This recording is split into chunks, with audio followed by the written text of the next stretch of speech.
네, 안녕하십니까. 공들임 한국사 문제풀이 강의를 진행을 하고 있습니다. 저희가 지난 시간에 조선 정치사 한 반 정도 정리가 됐습니다. 이 시간에 마무리하고요. 다음 강의로 넘어가도록 하겠습니다. 가지고 계신 교재는 165페이지 29번 문제부터 진행을 하도록 하겠습니다. 바로 들어가죠. 다음 정치 세력에 대한 보기의 설명 중 옳은 것을 고르면 그렇죠. 세조의 집권 이후에 등장한 공신으로서 정치적 실권을 장악했다. 누구의? 훈구죠, 훈구. 그러니까 우리가 앞 시간에도 말씀드렸습니다마는 훈구와 사림, 그렇죠? 훈구와 사림. 이 훈구는 누구냐 그랬더니 일전에 조선 건국 과정에서 역성혁명을 제창했던 혁명파 사대부 있죠? 얘네들이 나중에 이제 훈구파로 거의 이제 전향을 하고요. 이어지고요. 그 다음에 이제 살인파 있었죠. 온건파 사대부. 얘네들이 이제 살인파가 되는 거죠. 고려 말에 온건파 사대부. 얘네들이 살인들을 형성을 했습니다. 여기서 훈구는 뭐냐? 세조의 즉위에 공운을 세운 구세력이다. 구세력은 이 세력을 얘기합니다. 그러니까 그래서 이제 줄여서 뭐라고 그래요? 훈구라고 얘기를 하죠. 15세기 사회를 주도했던 사람들이고요. 얘는 이제 16세기 이후 사회를 주도해 나가는 살인들입니다. 그네들에 의해서 붕당 정치가 전개되는 거죠. 왕실과 혼인한 사람들이 많으며 여러 방법으로 농장을 확대했다. 그래서 세조 즉위 이후에 권력을 잡았죠. 이 권력을 토대로 해서 막강한 경제적 기반을 확장을 시켜 나가고 있었습니다. 관악파 약풍을 계승해서 관악파 이제 15세기 세조 이전의 사람들이죠. 여기가 얘네들이 되는 겁니다. 얘네들이. 그래서 이 세조 이전에 관악파 약풍을 계승해서 문물제도 정비에 크게 기여하였다. 세종대 때를 전후로 해서 세련된 수준 높은 근세 문화를 창출하였다라고 일하는 것이죠. 그래서 문제는 훈구에 대한 얘기입니다. 기억. 농업 생산력의 발달로 인한 부와 상공업의 이익을 독점하고자 했다. 이것이 이제 훈구의 부정축제로 넘어가는 부분이에요. 그러니까 이런 훈구의 정치적인 비리와 경제적인 비리를 누가 살인들이 성룡대 때에 뭐를 통해서 등장했어요? 삼사, 사헌부, 사관원, 홍문가를 통해 가지고 등용을 시켰죠. 성종이. 그렇지? 그래서 등용을 시켜서 기득권을 갖고 있는 훈구색을 좀 견제 좀 해보자라고 하는 거죠. 그래서 훈과 살인의 대립이 나왔죠. 그 대립이 뭘로 폭발했어요? 사화입니다. 4번에 걸친 사화로 나왔고요. 그 사화에서 살인이 피해를 받지만은 다시 재기에 성공해서 얘를 밀어내고 선조 이후에 권력을 장악을 하게 되는, 그리고 이제 붕당 정치로 넘어가는 그런 과정이었습니다. 그래서 1번 기억인가요? 기억은 훈구 얘기입니다. 자, 리을을 먼저 보겠습니다. 중앙 집권 체제를 강조했으며 대외 무역에도 관여했다. 이거 훈구죠. 살인들은 향촌 자치를 지향합니다. 근데 훈구는 중앙 집권을 지향을 하고 있었다라고 하는 것이죠. 이건 이제 우리 앞에 기본 이론에 요약해 놓은데 훈구 살인의 표가 하나 있죠. 그 표 내용을 꼭 이해를 좀 하시면 되겠습니다. 자, 니은 보겠습니다. 왕도 정치를 구현하기에 예로 통치하는 겁니다. 예약 등을 강조했으며 왕도 정치, 살인이죠. 그런데 훈구는 왕도 정치도 지향을 하면서 왕도의 반대말은 뭔가요? 패도라고 말씀드렸죠. 그래서 왕도 정치 이외에 패도 정치, 힘에 의한 정치죠. 패도 정치도 지향했다라고 하는 겁니다. 그래서 세조의 왕위 찬탈에 반대했던 사람들이 누구예요? 살인이죠. 왕도 정치를 지향했던. 디귿. 소학. 소학은 요즘에 초등학교 학생들이 배우는 도덕책입니다. 소학을 보급하고 향촌의 성리학적 질서를 강화했다. 그래서 니은과 디귿은 살인에 대한 얘기고요. 기억과 리을이 훈구에 대한 얘기에 해당이 되겠습니다. 그래서 2번 기억, 리을이 되겠네요. 그렇죠? 자, 31번 문제로 들어가도록 하겠습니다. 조선시대 발생한 다음 정치사건이라는 설명으로 옳은 것은 이 문제하고요. 다음 장에 나와 있는 33번 문제 있죠. 이 문제는 같은 문제입니다. 뭐냐면은 훈구 살인 간의 대립에서 나왔었던 뭐죠? 사화입니다. 사화. 사화는 선비들이 화를 입어서 뭘 한다? 사화다라고 얘기합니다. 네 번에 걸친 사화가 있죠. 자, 첫 번째 무오사화가 있고요. 두 번째 갑자사화가 나옵니다. 세 번째 조광조 나오는 부분 있죠. 기묘사화고요. 마지막 네 번째 명종 즉위년에 터진 뭐죠? 을사사화예요. 무오사화는 갑자사화와 함께 연산군대 터집니다. 연산군대 터졌고요. 그 다음에 중종만정으로 권력을 잡은 중종대 때의 기묘사화, 이건 이제 명종대 때 을사사화가 됩니다. 무오사의 원인은 사초 문제 때문에 터지죠. 사초, 조, 의, 제, 문이라고 하는 의제를 조문하는 글이다라고 하는 거죠. 김종직이 써놓은 사초에서 발달이 됩니다. 그의 제자 김일손이라는 사람이 활동했던 시절에 연산군의 아버지 성종이 죽었죠. 근데 성종이 죽고 나서 성종실록을 쓰기 위해서 사관들이 개인적으로 보관하고 있는 사초를 취합을 했습니다. 그 사초를 연산군이 들춰본 거죠. 그랬더니 뭐가 있어요? 이게 있었던 거죠. 그래서 사림들이 조의제문을 써가지고, 의제는 누구냐면 중국의 항우에게 억울하게 죽음을 당했던 의제입니다. 사림들은 세조의 왕위 찬탈을 부정했다고 그랬죠.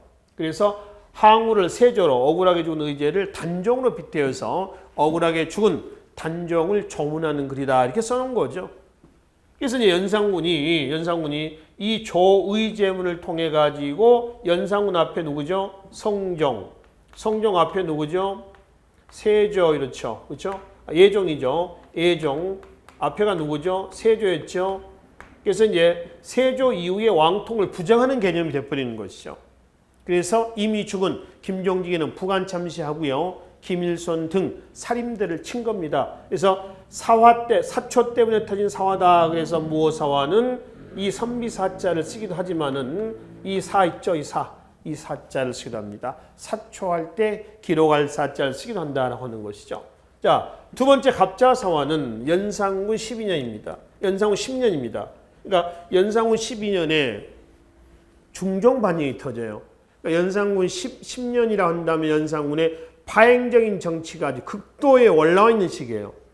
그의 어머니 누구죠? 윤씨, 폐출, 사사, 사건, 이게 발단이 돼서 어머니 윤씨를 죽이는데 동조했던 훈구와 살인들을 같이 쳐요.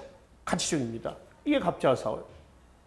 그런데 중종반정이 연산군 12년에 터지고요. 중종반정 이후에 개혁정치를 주장하다가 급진적인 개혁정치를 주장하다가 제거됐던 사림, 조광조의 개혁정치가 발단이 됐던 것이 기묘사화입니다. 그래서 조광조를 중심으로 했었던 사림들이 제거되는 거죠. 중종 다음에 인종이 나오죠. 그 다음에 명종이죠. 인종 다음에 등장했던 명종 즉위하자마자 왕위 계승 문제 때문에 터진 것이 마지막 을사사화입니다. 인종의 외척과 명종의 외척 간의 싸움이었었어요. 인종과 명종은 중종의 배다른 아들이에요. 근데 인종의 어머니가 누구냐면은 장경왕후고요. 그 다음에 인종의 이 사이에서 이제 중종과 장경왕후 사이에서 인종이 태어난 거죠. 중종과 그 다음에 명종의 어머니 누구냐면은 장경왕후, 문정왕후죠. 그래서 이 사이에서 누가 나오냐면은 명종이 태어났습니다. 근데 이제 장경왕후가 인종을 낳고 나서 한 6일 만에 죽어버렸어요. 한 일주일 만에. 산후조리 중에 죽어버렸습니다. 그러니까 인종은 이제 어머니를 모르고 어머니를 이제 명종의 어머니를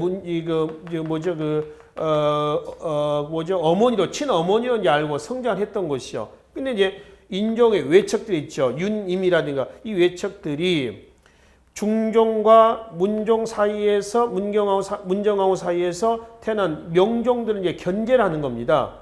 그래서 인종의 후사를 거쳐가면서 견제를 하는데 결국 인종이 단명을 하고요. 명종이 12살에 즉위를 하게 됩니다. 이때 이제 문경왕후가 뭐라냐면 섭정을 하면서 얘네들을 견제했던 인종대 때 누구를 얘네들을 치는 겁니다. 이게 뭐예요? 바로 마지막 왕위 계승 문제 때문에 됐던 을사사화가 됩니다. 그래서 4번에 걸친 사화를 통해서 전체적으로 누가 피해를 받냐? 그럼 누가? 사화를 통해서 살인들이 피해를 본 거죠. 그죠? 근데 사화는 어디서 싸운 싸움이에요? 중앙이에요? 아니면 지방이에요? 중앙입니다. 그래서 중앙에서 살인들이 피해를 보니 어디로 와요? 낙향을 합니다. 고향에 내려왔더니 얘네들의 세력 기반이 있었어요. 살인들의 원래 서원도 있었을 거고요. 그렇죠? 그 다음에 향약도 있었을 거고요. 무슨 뭐 유양소도 있었을 거고요. 그렇죠? 등등등등등. 뭐 예약, 보학, 향회, 향청, 또 청금록 등등의 얘네들의 기반이 있었어. 여기에서 다시 뭘 하는 거예요? 재충전하는 겁니다. 그래서 중앙으로 진출해서 누구 때? 선조 때 정권을 장악을 하는 거죠. 그리고 나서 이제 선조 때 이조 전랑직이라는 관직을 놓고 동인과 서인으로 나눠집니다. 분당이 되는 거죠. 그리고 나서 이제 동서인 간에 뭘로 간다? 붕당 정치로 넘어간다. 이렇게 하는 거죠. 이 흐름입니다. 전체 흐름은. 자, 그러면 33번 문제를 먼저 한번 봅시다. 이 4대 사화의 순서인데요. 제일 빠른 것이 무오사화예요. 기억이죠. 김종직의 무덤을 이게 이제 부관참시라고 그러죠. 이미 죽었는데 시체를 꺼내서 또 죽이는 것을 얘기를 합니다. 그 다음에 두 번째가 뭔가요? 갑자사화예요. 어머니 윤씨. 뭔가요? 리을인가요? 그죠? 연산군은 생모 윤씨의 폐비 사건에 관련된 살인들을 몰아냈다 이랬죠. 그렇죠? 이거 하고요. 그 다음에 이제 세 번째가 조광조 개혁 정치입니다. 뭔가요? 니은이 되는 거죠. 김효사입니다. 조광조와 능주는 전라남도 순천 쪽입니다. 능주로 기양 가서 사역을 받고 죽었다. 마지막 디귿. 명종을 해체했다는 이유로 유님 인종의 외척들, 외삼촌들입니다. 그러니까 외척이죠. 그래서 얘네들이 제거했다. 을사사화예요. 순서대로 얘기하면 두 번째가 되는 거고요. 다시 31번 문제 한번 봅시다. 그래서 이제 기억, 무오사화를 얘기하겠죠. 조의제문. 그치? 자, 니은. 이건 뭔가요? 김효사화죠. 그죠? 그 다음에 디귿. 이건 뭐예요? 명종대 때 을사사화가 됩니다. 그죠? 그래서 이제 이 사화에 대한 설명으로서 옳은 것은 1번 보겠습니다. 기억은 무오사화입니다. 왕권이 약화된 틈을 타서 훈구 세력이 살인 세력을 견제할 목적으로 이게 무오사화를 지금 얘기하는데 기억이 훈구와 살인을 견제하자 이거는 아니고요. 연산군과 연산군의 측근 세력들이 바로 다시 연산군 10년에 연산군대 때의 사초 문제 때문에 터진 사건이 무오사화이지. 지금 여기서 얘기한 대로 뭐 훈구와 살인을 견제하기 위해서 이런 목적에서 일으킨 사건은 아니다. 이런 얘기입니다. 두 번째 니은 김효사입니다. 니은에 서술된 개혁을 추진한 세력은 조광조죠. 조광조는 훈구예요, 살인이에요. 살인이죠. 그럼 여기서 중앙집권 또 부국강병 민생안정을 추구했던 사람들은 누구야? 훈구예요, 살인이에요. 이건 훈구죠. 훈구는 중앙집권을 오가작 통법을 통한 살인은 향촌 자치를 지향을 합니다. 그렇죠?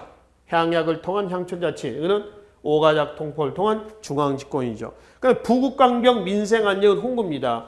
얘네들은 부국강병 민생안정보다는 절의와 절의, 명분을 중시하게 됩니다. 절의와 명분을 중시했다. 자, 세 번째, 니은과 디귿에 따른 정치적 갈등의 결과 살인 세력이 큰 피해를 입었다. 그렇죠? 김효, 을사사화의 결과 살인들이 전반적으로 살인들이 피해를 봤습니다. 갑자사화 때는 어머니 윤씨 폐출 사사에 동참했던 훈구도 피해를 봤지만은 전반적으로는 4번에 걸친 사화를 통해서 살인들이 피해를 봤다는 거죠. 네 번째, 디귿의 대립이 심화된 결과 디귿, 을사사화입니다. 동인과 서인의 붕당이 출현하였다. 붕당이 출현한 것은 명종 다음에 선조예요. 그죠? 명종의 선조입니다. 선조 때에 이조 전랑직 문제를 놓고 붕당이 시작이 된 거지. 지금 사화 때문에 사화의 결과 동인 서인의 붕당이 출현한 것은 아니다. 이 얘기죠. 3번이 바른 설명에 해당이 되겠습니다. 자, 35번 문제로 바로 넘어가도록 하겠습니다. 참고로 여러분들 짝수 문제 풀고 계시죠? 참고로 166쪽에 32번 있죠. 32번 문제 이게 김효사로 제거됐던 조광조의 어떤 그 일종의 유언입니다. 유언. 그죠? 유언이죠. 그래서 조광유의 시예요. 유언시입니다. 한번 읽어보시면 되겠습니다. 35번 봅시다. 밑줄 국왕의 제기간이 있었던 일로 옳은 것은 자 지금 국왕께서 풍속을 바꾸려는 데 뜻이 있으므로 신은 지극하신 뜻을 받들어 완악한 풍속을 고치고자 합니다. 이륜 행실로 말하면 어찌고 하는 거 있죠. 책은 이륜 행실도입니다. 중종대 때죠. 중종대 때. 이륜이라고 하는 것은 두 사람을 얘기합니다. 두 사람 간의 윤리예요. 어른과 아이, 친구와 친구, 그렇지? 뭐 이런 식으로 해서 두 사람 간에 해야 할 바를 그려놓은 그림책입니다. 이게 이륜 행실도예요. 중종대 때에 간행을 했습니다. 자, 문제는 중종의 업적입니다. 공무원 시험에서 중종의 업적이 이렇게 단독으로 출제됐던 기억은 별로 없습니다. 뭐 그럼 우리가 대표는 왕권 강화책에서 조선시대 때 뭐 태종이나 또는 뭐 영조나 또는 뭐 정조 이런 정도인데 중종이 출제가 된 거죠. 일단 이 시기 때에 있었던 일입니다. 1. 주세북이 백운동 서원을 세웠다. 우리나라 최초의 서원은 뭐예요? 중종대 때의 백운동 서원이에요. 서원의 기능은 아시죠? 유교 선현에 대한 제사와 자제 교육입니다. 그 중에 중종대 때의 백운동 서원은 안양 있죠. 우리나라 성리학을 소개한 그렇죠? 안양을 제사하기 위해서 설립했었던 서원이에요. 누가 세웠냐면 주세붕이라는 사람, 주세붕. 이 세웠습니다. 이게 중종의 명종 있죠. 명종대 가면은 소수서원. 이 소수서원으로 사역이 됩니다. 이건 사역서원이에요. 누구에 의해서 사역되냐면은 되게 이왕에 의해서 사역이 됩니다. 사역서는 면세, 면역, 또 국가로부터 토지 다 무상으로 하사받습니다. 이걸 사역서원이라고 그러죠. 그래서 백운동 서원의 현판이 뭘로? 소수서원으로 바뀌어 달게 되는 겁니다. 아시겠죠? 그래서 주세붕이 백운동 서원을 세운 것은 중종대 때고요. 두 번째, 김시습. 이 김시습은 그 세조의 왕위 찬탈에 반대했다가 죽었던 살인, 사육신들 있죠. 사육신들. 또 생육신도 있어요.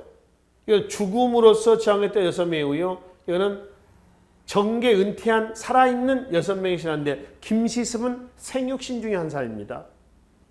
사육신도 있죠. 6명이 전부 이제 제거가 되자 감히 그 시신을 수습을 못해요. 그래서 김시습이 꽃갈모자 같은 거 있죠. 예전에 도사들이나 쓰고 다니는 그런 모자 있잖아요. 그 모자를 쓰고 그 시신을 수습했다고 그러죠. 그래서 수습을 해가지고 지금 현재 서울 노량진 사육신묘가 있지 않습니까? 그 노량진 그 사육신묘에다가 매장을 해놨다. 이렇게 알려져 있습니다. 그래서 그 김시습은 지금 생육신 중에 하나예요. 금오신을 썼던 우리가 최초의 한문 소설을 평가를 받고 있죠. 성종대 때로 봅니다. 성종대 때. 그러니까 금오신화에 대한 부분은 정확히 몇 년이다 이렇게 얘기하진 못하고요. 김시습이 경주 금오산에 이제 칩거하고 있었을 때 썼다는데 이게 한 30대의 나이가 30대쯤에 편찬된 걸 봅니다. 딱히 몇 년이다 이렇게 얘기를 할 수는 없고요. 하여튼 성종대 때를 기점으로 봅니다. 세 번째, 국조오레이가 편찬되고 동국여지승남이 만들었다. 국조오레이, 동국여지승남 역시 성종대 때죠. 그중에 동국여지승남은 지리서고요. 국조오레이는 의례서입니다. 국가 행사에 관련된 5가지 행사에 관련된 의례서가 되는 것이죠. 4번. 문화와 제도를 유교식으로 갖추기에 집현전은 세종대 때죠. 이게 성종대 때의 뭘로? 홍문관으로 바뀌어져요. 그죠? 그래서 여기서 중종대 때 사실로서 있는 것은 1번이 여기에 해당이 되겠습니다. 자, 37번 문제라고 있습니다. 기억리은에 들어갈 붕당에 대한 설명으로 가장 옳은 것은 김효원을 중심으로 했던 세력이 동인이에요. 심의겸이 중심으로 했던 세력이 서인입니다. 김효원의 집이 경복궁 동쪽이었고요. 건천동이고요. 심의겸의 집이 경복궁 서쪽이에요. 정동쪽입니다. 그래서 동쪽에 살아서 동인, 서쪽에 살아서 뭐라고 그래요? 서인. 이렇게 얘기한다는 거죠. 김효원이 알성과거에, 알성시 아시죠? 알성시. 장원으로 합격해서 이조 전랑의 물망에 올랐으나 그가 윤원영. 윤원영은 누구냐면은 명종의 외삼촌이에요. 명종의 외삼촌입니다. 이 문정왕후의 남동생이기도 합니다. 문정왕후의 남동생이에요. 윤원영의 문객이었다 하여 심의겸이 반대했다. 왜냐하면은 얘네들이 권력을 잡은 이후에 윤원영이라든가 이런 권력 잡은 이후에 굉장히 정치가 문란해졌거든요. 그래서 지금 이거는 선조 때인데, 그래서 그가 윤원영의 문객이었다 해서 심의겸이 반대를 합니다. 그래서 김효원이가 이조 전랑에 올라가지 못했어요. 이조 전랑은 정오품, 육품의 관직인데 요즘은 팀장급 정도 되죠. 근데 권한은 막강합니다. 고관들의 관리 임명할 때 추천도 하고요. 그 자리는 또 자기가 추천해가지고 다른 사람을 끌어안기도 하고요. 그렇죠? 이런 특권을 가지고 있어요. 그러니까 충분히 한 번쯤 해볼 만한 그런 관직이었었어요. 자, 그 뒤에 심의겸의 동생 심충겸이 장원급제에서 이 이조 전랑에 천거가 됐는데 외척이다 해서 또 누가 반대했냐면 한때 그의 형이 반대했던 이조 전랑에 반대 김효원이죠. 김효원이 반대를 해요. 이렇게 해서 서로 이제 갈등 관계가 되는 거죠. 그래서 심의겸을 지지하는 기성사림은 서인, 김효원을 중심으로 했던 신진사림이 뭐였다? 동인이 됐다 해서 동인과 서인으로 나눠졌습니다. 자, 그럼 읽어보겠습니다. 기억은 이왕, 조식, 서경도. 이 사람은 서인이 아니라요. 동인계열입니다. 동인이고요. 이왕, 조식, 서경도 다 동인이에요. 두 번째, 니은은 동인입니다. 니은은 정렬이 모반 사건을 계기로 분열하였다. 정렬이 모반 사건 이후에 분열이 했는데 그 과정은 이렇습니다. 자, 한번 볼까요? 선조가 나오죠. 선조 때에 이조 안에 있는 전랑직, 이 관직을 놓고 동인 누구냐면은 신진사림이에요.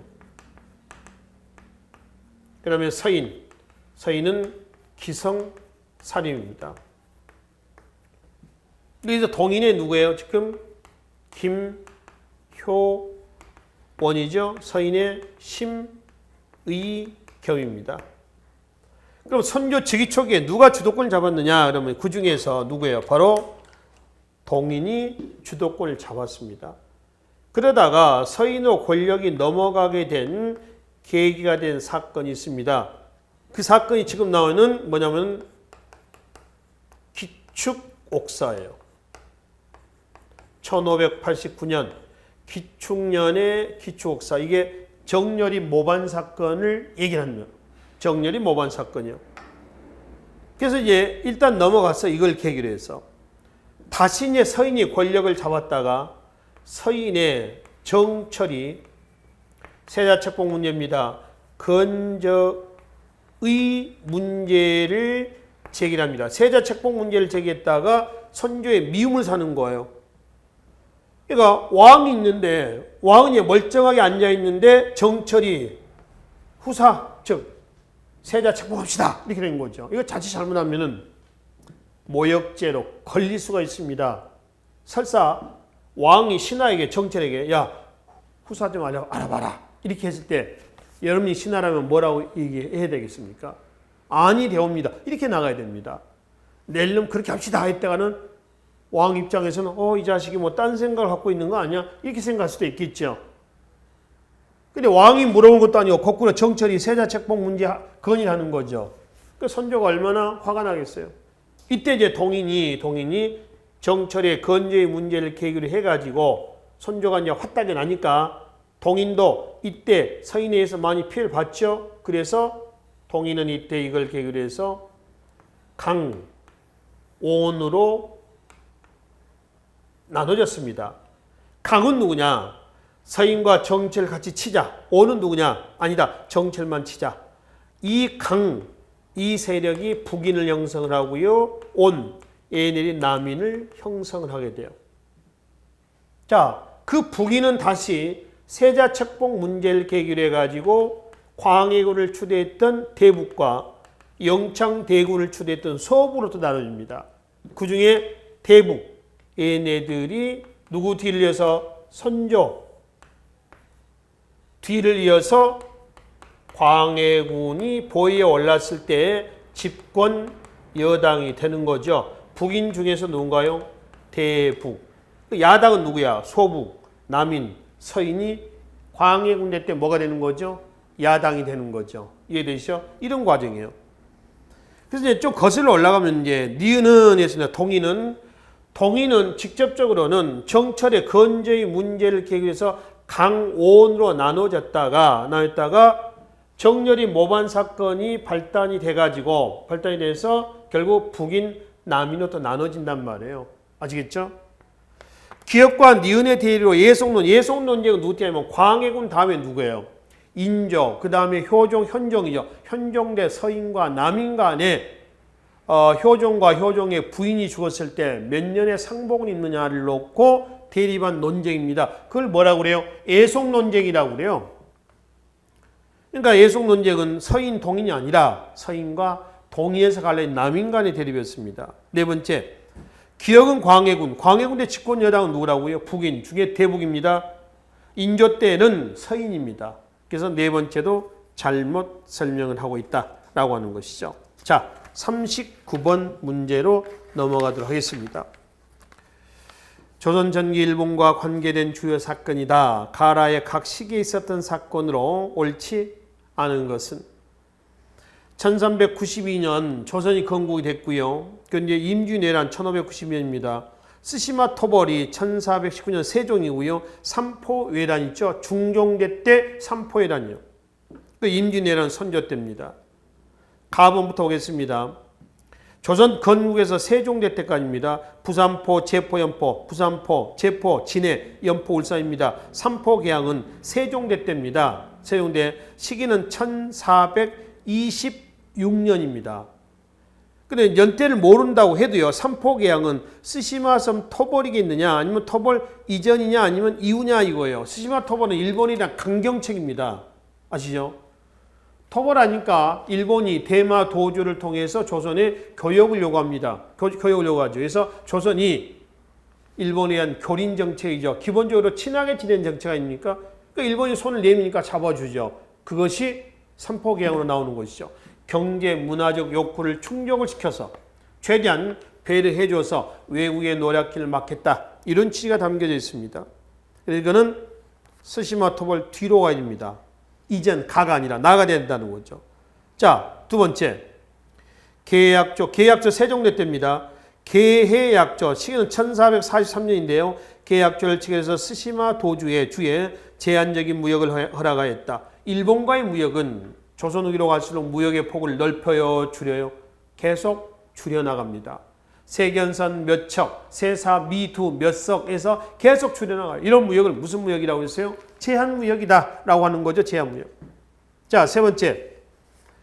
외선이 침입하여 을묘의 변은 명종대 때입니다. 1555년이죠. 거기에 들어갈 수가 있지요. 그래서 을묘 예변을 통해서 국교가 단절이 돼요. 그리고 뭘로 가는 거예요? 바로 선조 때 외란이 터지는 거죠. 라번. 조선은 포로 송환 교섭을 위해 일본의 사실을 파견하였다. 그렇죠. 이때 외란 이후에 외란 때 의병장으로 활동했던 유정, 삼형대사죠. 금강산을 중심으로 했던 그 유정이 일본에 갔다가 오면서 한 3천여 명의 포로들 또 데리고 들어오게 됐었습니다. 이건 외란 이후가 되겠죠. 라에 들어갑니다. 일본이 삼포개항이 잘못 설명을 하고 있습니다. 자, 41번 문제로 넘어가도록 하겠습니다. 조선 초기 조선과 명과의 관계에 대한 기록이다. 이 기록을 통해 조선 정부가 취한 대명 외교의 방향을 바르게 추론한 것은 이렇습니다. 조선의 대외 정책의 기본 방향은 뭐라고 그래요? 4대 교린이라고 얘기합니다. 대를 섬긴다는 겁니다. 이건 어디에 대한 얘기냐면 대중국입니다. 중국. 조선 전기라고 한다면 명나라가 되겠죠. 후기라고 한다면 후금, 청이 거기에 해당이 되고요. 교리는 이웃 이웃 인자입니다. 이웃과 사귈 겨자죠. 사귄다라는 뜻입니다. 이건 대여진과 그다음에 어디예요? 일본에 대한 교린이에요. 그럼 명과의 사대 관계는요. 정치적인 의미도 있어요. 있는데 사실은 이것보다는 뭐가 경제적이고 문화적인 측면이 좀 강했다라고 하는 겁니다. 그죠? 이렇지만은 뭐가 더 강했다고요? 이게 더 강했다라고 얘기하는 거죠. 실리 외교입니다. 실리. 또 받들은 척하면서 얻는 이득이 더 많았다라고 하는 거죠. 그러면 여진과 일본에서는 내내 그냥 교린으로 일관하느냐? 얘네들이 노략질합니다. 노략질할 때는 눈에는 눈, 귀에는 귀, 뭐 이렇게 하는 거죠. 강경책을 쓰고요. 또 얘네들이 교역을 요청해 오죠. 그러면 또 손도 잡아줘요. 그러니까 외구의 노략질에 대한 스시마섬 토벌, 외구들의 근거지였습니다. 물론 대마도 일본 땅은 아니야 그 시기 때. 그 대마도를 근거로 해서 들어오니까 토벌하는 거죠. 다시 교역을 요청하니까 회유책입니다. 여진도 마찬가지예요. 여진의 노략질에 의해서 여진의 근거를 치죠. 사군 육진 개척이에요. 최윤덕, 김종서 등에 의해서. 다시 그네들에 대한 회유책은 귀순을 장려하고 관직도 주고 집도 주고 토지도 주고 최대한 배려해 준 거죠. 이건 회유책이죠. 그래서 조선의 대정책은 4대 교리인데 그중에 명과의 관계입니다. 박스 내용은 이렇습니다. 태조 2년 명은 조선의 말 1만 필, 그러니까 만말입니다. 요구하였으며 그때 조선에서는 4대 해가지고 그냥 갖다 바친 거 이게 아니라 말값을 받고 이행했다. 정당하게 거래를 한 겁니다. 대등한 관계라는 거죠. 그 다음에 두 번째, 명은 조선이 명에 보낸 국세의 명을 없인 여기는 내용이 있다 하여 조선의 사제를 억류하였다. 이 국서를 쓴 사람이 정도전이었거든요. 세 번째, 그래서 국서 작성자를 명으로 압송할 걸 요구했으나 조선은 다른 사람을 보내서 이를 대명했다거나 조선은 국서 작성 당사자인 정도전이 중심이 되어 요동수복 계획을 추진한 동시 분대를 양성하고 조선은 조곡물 중에서 금, 은이 많이 없으니까 마포로 대체할 걸 요구하고 이를 성사시켰다라고 하는 겁니다. 그래서 이런 목적도 있지만 이게 더 강했다라고 하는 것이죠. 그죠? 4번이죠. 4대 외교를 하면서도 자주적으로 대체했다라고 하는 겁니다. 일본의 교리는 여진과 일본에 대한 교리입니다. 친명 정책이 아니라 4대 교린이 국정 운영의 기본이었고요. 세 번째, 양국 간의 대등한 외교관계는 광해군대 북인의 중립 외교였을 겁니다. 이 중립 외교는 어디와 어디에 대한 중립 외교냐면 명과 후금에 대한 중립 외교죠. 왜냐하면 선조 때 외란이 터지고 외란의 결과 중국은 어떤 정세가 되냐면 중국은 명이 치고 명나가 치고 그럼 어디가 성장하는 후금이죠. 후금이 흥기하는 그런 배경입니다. 그때 광해군대 양다리 걸치는 적절한 시적절한 중립외교가 추진됐던 것이죠. 그래서 네 번째 4대 외교를 하면서도 자주적으로 대체하고 있었다. 이게 지금 이 자료에 어떤 공통된 중국에 대한 외교관계 자료에 대한 해설이다라고 보시면 되겠습니다. 자, 43번으로 넘어가겠습니다. 다음 사건을 발생한 순서대로 바르게 나열하는 것은 이건 이제 작년 그 지방지 구 문제인데 시대수 문제 이런 문제들이 나옵니다. 그나마 이런 문제는 괜찮다라고 말씀을 드렸습니다. 바로 앞에서 외란의 전개 과정을 묻는 문제입니다. 순서대로 보면은 가장 빠른 것이 권율의 행주대첩입니다. 1593년 2월이고요. 전쟁은 1592년 4월에 터집니다. 그러면 니은이죠. 선조가 이제 한양을 버리고 의주로 도망을 갔다가 다시 한양으로 돌아옵니다. 그것이 1593년 10월. 그 다음에 원균, 조선수군이 7천량 해전이죠. 1597년 7월입니다. 이때 원균이 죽어요. 그리고 마지막 명량대첩, 명량, 그 다음에 노량, 그렇죠. 노량 전사, 명량 제해권을 재회복합니다. 그러니까 원균이 빼앗겼던 7천량 전투에서 빼앗겼던 제해권을 재회복한 것이 명량해전이다. 이때 13척의 배로 적선 33척을 막아냈다. 울돌목을 지금 얘기를 하고 있습니다. 그 순서대로 배열하시면 되겠습니다. 자, 45번 문제로 넘어가도록 하겠습니다. 다음 사례와 관련된 설명으로 옳은 것은 이게 뭐냐면은 아까 말씀드렸던 여진에 대한 강경책, 회유책 부분이에요. 그러니까 조선 건국 초기에 국경선이 이렇게 그어졌죠. 여기 여진이 있었습니다. 여진. 이 여진이 자꾸 노략질하는 겁니다. 조선에서는 귀순을 권장하고 토지를 주고 관직도 주고 집도 주고 했단 말이에요. 그럼에도 불구하고 계속 얘네들이 노략질해 오는 겁니다. 그래서 토벌하는 거죠. 최윤덕 4군, 김종서 6진, 4군 6진 개척은 조선 세종대 때 현재 영토, 그러니까 압록강, 두만강을 경계하는 현재 영토가 그어지게 되는 그러한 계기가 되었다라고 얘기를 하는 것이죠. 그렇죠? 그럼 새로 개척한 요 지역에 대해서 남방의 민호를 이쪽으로 옮기는 정책을 추진합니다. 이런 정책을 우리는 뭐라 하냐면은 바로 사민 정책이다. 백성을 옮긴다. 그래서 뭐라고 그래요? 사민이다라고 하는 것이죠. 그렇죠? 여전히 사민 정책으로 해서 강제로 옮긴 이 지역민들은 중앙정부에 불만이 많겠죠. 그래서 그 지역에는 지방관을 파견하지 않고 자치 책임자로 하여금 운영한다. 그런 제도를 뭐라 하냐면은 토관 제도다. 토착관리다라고 하는 겁니다. 물론 이거는 상피제도에는 어긋납니다만은 이게 태종에서 중종 연간에 한시적으로 운영됐기 때문에 상피제도하고는 별개로 취급해서 이해를 하시면 되겠습니다. 그래서 45번의 이 사료와 관련된 설명을 오른 것은 그러면 두 번째, 3인 정책의 취지는 뭐냐 이거예요. 국경지대를 방어하게 한 노력 이것도 있고요. 그러니까 이 척은 따로 국가 차원에서 지배하겠다라고 하는 것보다는 니네들이 알아서 좀 막아 좀 줘라, 막아달라 이런 취지에 담겨져 있습니다. 아시겠죠? 그리고 이제 그 지역의 문화적인 이러한 측면도 반영이 되어 있어요. 해설해 보겠습니다. 둘째 줄.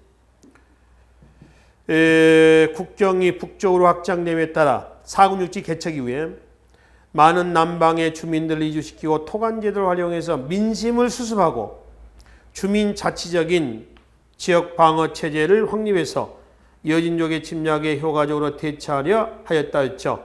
미치거나요. 민심의 수습과 주민 자치적인 지역 방어 체제의 확립이다. 이런 취지가 여기에 담겨져 있었다라고 하는 것이죠. 그렇죠? 자, 뒤로 넘어가겠습니다.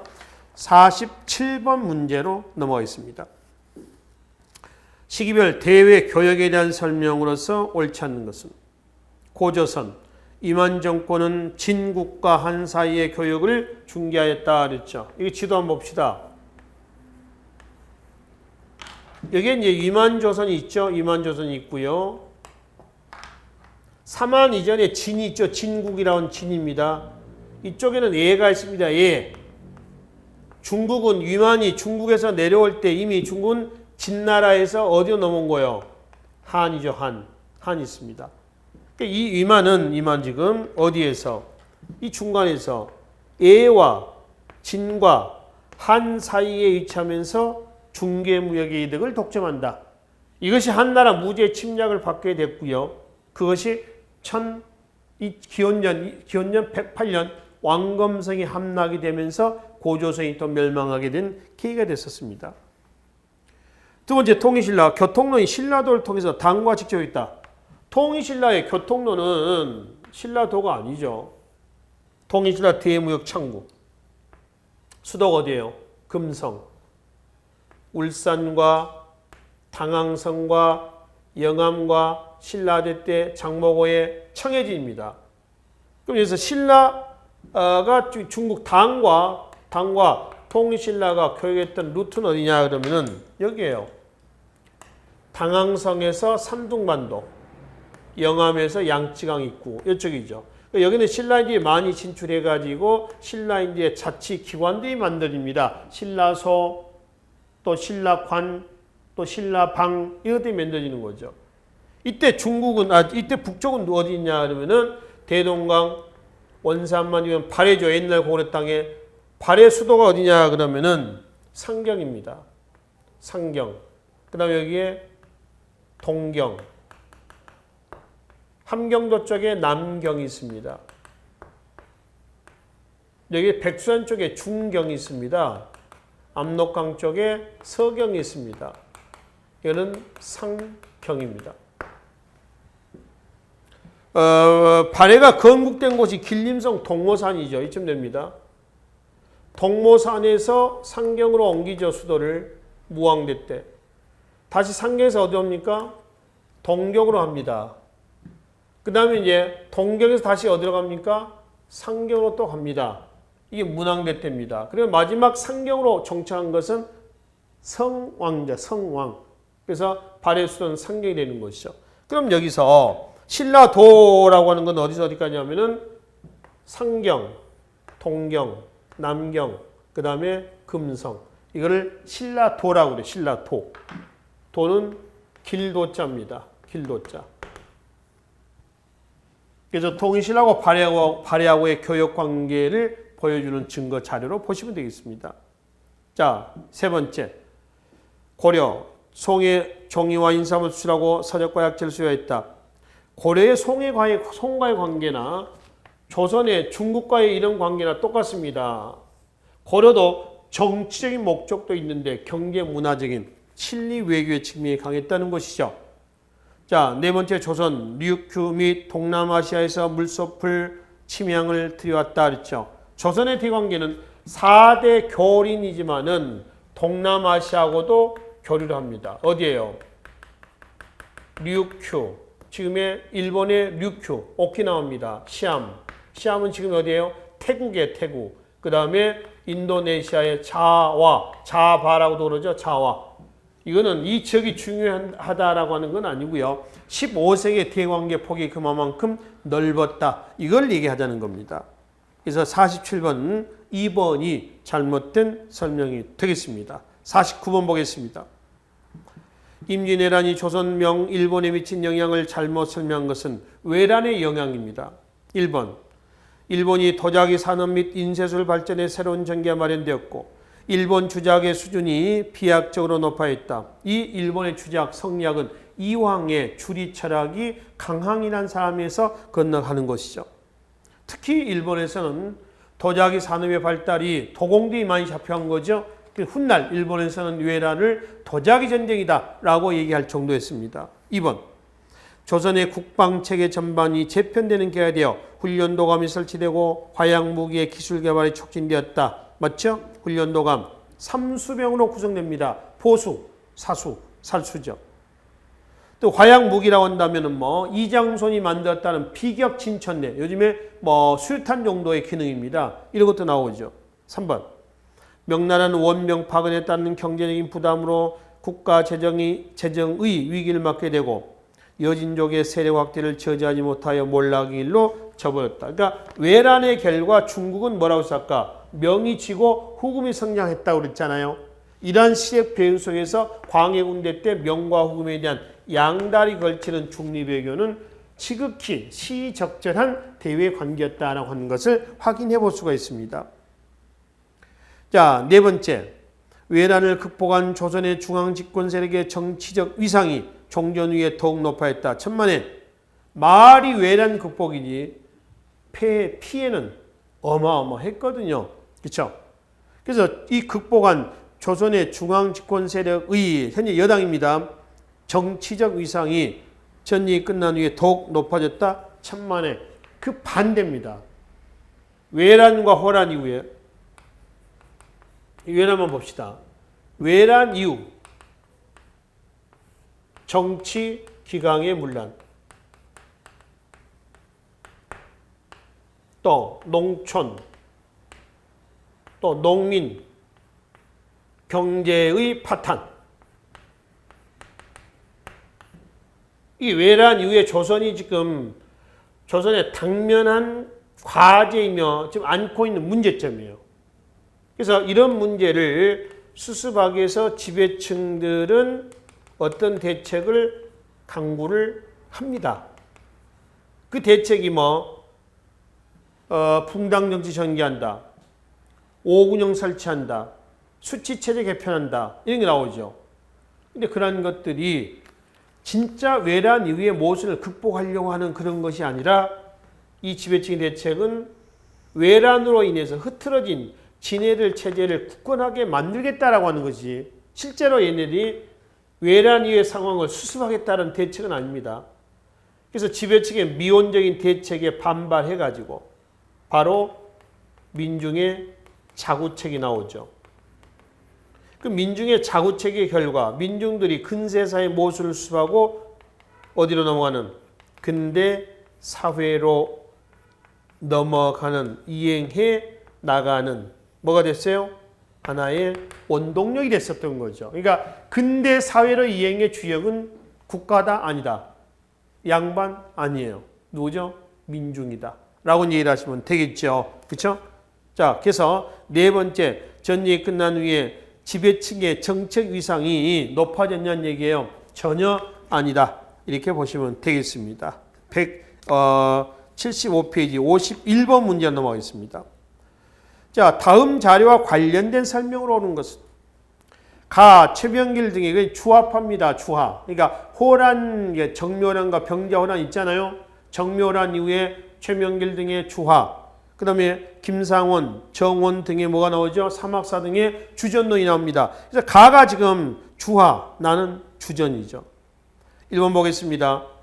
광해군 때 후군과의 전쟁을 앞둔 정부의 대책론이다. 천만에 광해군 다음에 누가 나오는 거예요? 인조가 나오죠. 인조 반정이 터지죠. 그래서 인조 때 집권 여당은 누구예요? 서인입니다. 야당은 누구냐면 남인이죠. 그래서 이 광해군대 중립외교를 뒤집어 놔야 되겠죠. 서인들. 그것이 뭐로 나오는 거야? 친, 명, 배, 금으로 나왔고 이 친명, 배금은 잘못된 대정책입니다. 왜? 외란을 계기로 해서 명은 치고 후금이 성장하고 있었는데 인조반정 위에 서인은 친명, 배금 정책을 쓴다는 얘기입니다. 이것이 발달에 대해서 이제 두 번에 걸쳐 뭐를 초래했어요? 호란을 초래한 거죠. 호란 초래했어요. 그래서 지금 여기서 보면은 광해군대 후군과의 전쟁을 앞둔 정부의 대책론이다? 아니다. 누구 때? 인조 때의 대외 정책이었어요. 2번. 가의 입장에 동조하는 정파는 가번, 가주화론입니다.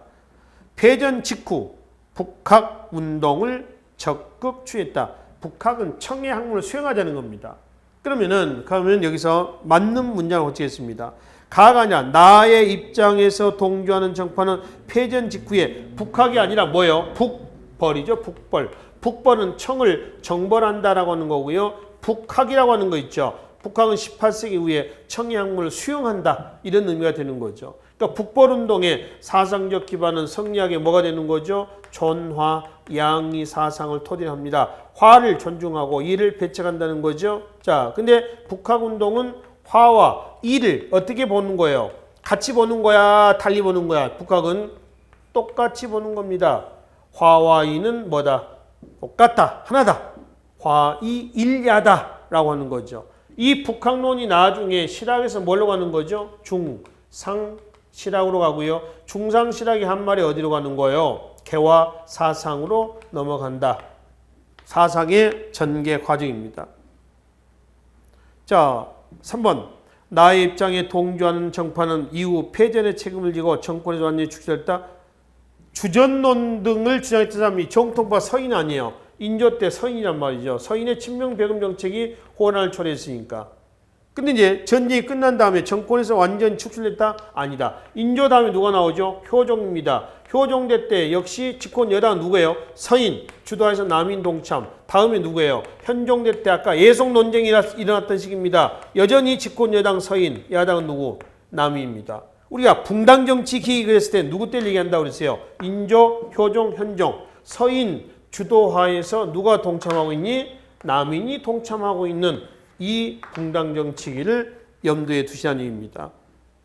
네 번째, 전쟁이 끝난 후 조선은 청과 러시아 간의 충돌 시 청의 군사 요청에 응할 수밖에 없다. 이게 호란 이후에 러시아가 남진에 오자 청나라가 군대 요청을 하죠. 그래서 1차 변급, 2차 신유해가지고 1차 변급이 한 150명, 2차 신유가 한 260명 정도 갑니다. 많지는 않아요. 그러나 러시아 남진을 막아냈습니다. 그래서 우리는 나선 정보를 러시아 정보를 북벌 역량의 간접적 표현이다 라고 얘기를 한다는 것이죠. 네 번째가 이 자료에 관련된 설명으로 옳은 내용이 되겠습니다. 자, 뒤에 53번 문제를 좀 보기로 하겠습니다. 밑줄친 대의 큰 뜻이에요. 대의를 이루기 위해 효종이 한 일로 옳은 것은, 이것은 뭐냐면은 병자호란 이후에 이 대의를 이루기 위해서 효종이 한 일은 뭐냐? 효종대 때 업적을 묻는 겁니다. 그 중에서 이 자료와 관련된 업적을 묻는 거죠. 1번 보겠습니다. 남한산성을 복구하고 어영청을 확대하였다. 그래서 뭐 하겠다? 화살표. 그래서 뭐 하겠다는 거죠? 청을 정벌하겠다라고 하는 거죠. 북벌 준비를 하고 있었습니다. 북벌 준비다. 두 번째, 훈련별 때를 청춘과 통합해서 금영은 숙종대 때에 만들어진 조선후기 마지막 5군영 중에 하나죠. 훈련도감, 청윤청, 수어청, 그 다음에 청청, 수어청, 어영청이죠. 어영청. 그 다음에 마지막 하나가 뭐예요? 금영이 있습니다. 그죠? 그래서 지금 여기서 금영은 숙종입니다. 그리고 이제 네 번째 나오는 청윤청, 수어청, 그리고 어영청은 바로 인조 때 서인의 군사적 기반이죠. 그 다음에 세 번째, 명과 후금 사이에 실리를 추구하는 중립의 정책을 취했다 그랬죠. 이거는 누구 때예요? 광해군대 때 얘기입니다. 광해군대. 그래서 1번이 여기에서 대의를 이루기 위해서, 대의를 이룬다는 얘기는 뭐죠? 바로 성략의 명문론에서 조나양의 사상을 이루기 위해서, 조나양의 사상을 실천하기 위해서 호란 이후에 효종대 때 왕성하게 추진됐던 청을 정벌하자라고 하는 북벌론은 효종이 죽고 나서는 흐지부지해져 버립니다. 그래서 그 당시에 인조 반정 위에 권력을 잡던 서인들은 실제로는 청을 정벌하려는 북벌 의지는 없었어요. 이때가 아니죠. 효종대 이후에. 그러니까 청을 겉으로는 정벌한다 하자라고 했지만 그거는 호란의 책임의 화살을 그쪽으로 돌리게 한 것입니다. 우리 사자성어의 성동격사라고 하는 게 있지 않습니까? 그와 같은 맥락으로 이해를 하시면 되겠죠. 그래서 53번은 효종이 이러한 성리학의 뜻을 이루기 위해서 했던 일은 뭐냐? 바로 북벌론을 전개했다. 1번, 남한산성을 복구하고 어영청을 확대한 후 이 어영청을 토대해서 왕실 수비도 함과 동시에 나중에 효종대 때 북벌 중심 군용으로 활용을 했었던 것이죠. 그래서 근세 정치사는 53번 문제까지 보시고요. 근세 경제사 다음 시간에 뵙도록 하겠습니다. 수고하셨습니다.